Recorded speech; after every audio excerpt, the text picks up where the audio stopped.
back to That Kevin Show with Kevin McCullough. All right, Kevin McCullough back from New York. Glad you're with us. Thank you so much for being here. And for those of you that have heard me for the last couple of weeks now talk about this amazing film, I took my bride. We were on the red carpet in New York City when it was here last week. And it was just such a, I don't know, that event in and of itself, Kristian, was amazing because Andrea couldn't have been nicer. And of course, I've known Michael W. Smith 180 years, and Torrin Wells is like a little mini version of him. I mean, they're just nice, genuine, good guys. And it looked like the making of this film was an attempt to create a bit of inspiration and soulful uplift for people that, you know, maybe need it right now in a way that they're not going to find anywhere else. It really was, you know, Andrea's desire in going on this journey was to take the audience on a spiritual pilgrimage to rediscover what matters in life. And I think during the pandemic, a lot of us had that time to reflect. You know, it was a much quieter season for a lot of us. But I think coming out of it, it's almost like we forgot, you know, what it felt like to be quiet. It's like we hit the ground running again. And I actually think this film does that. It stops us again and says, wait a minute, remember what matters. Don't get back into that fast-paced, you know, running so fast on the hamster wheel that you forget what really matters in life. And I really loved that we were able to do this.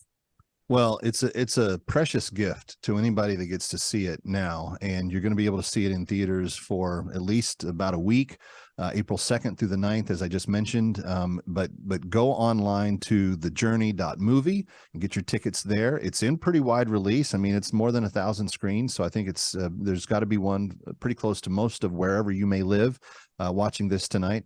And then just send me an email if you thought I was just, you know, blowing smoke tonight. It's really one of the most beautiful films you'll ever witness.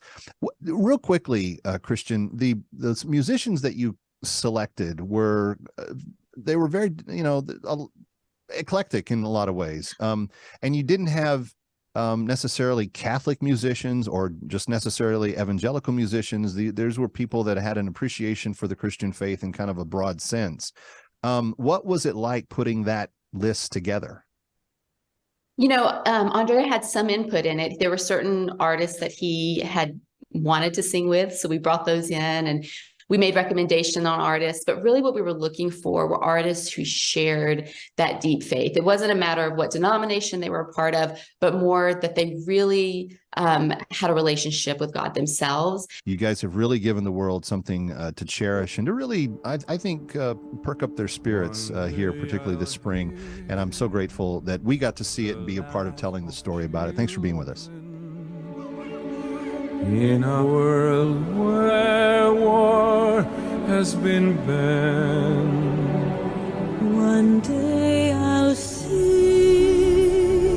men of all colors sharing words of love and devotion. Our life is very short, but at the same time, it's a miracle.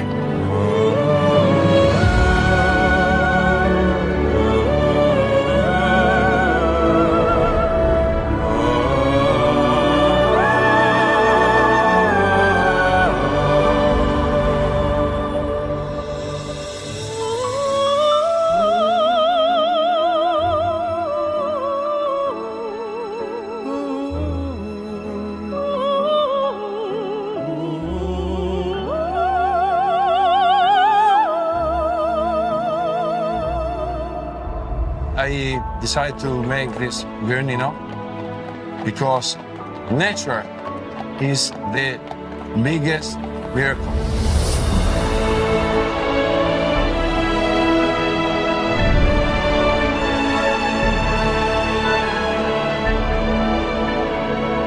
People have called the time that we're living in right now the age of fear. And so what better weapon to keep our hearts fixed on the peace of God than music?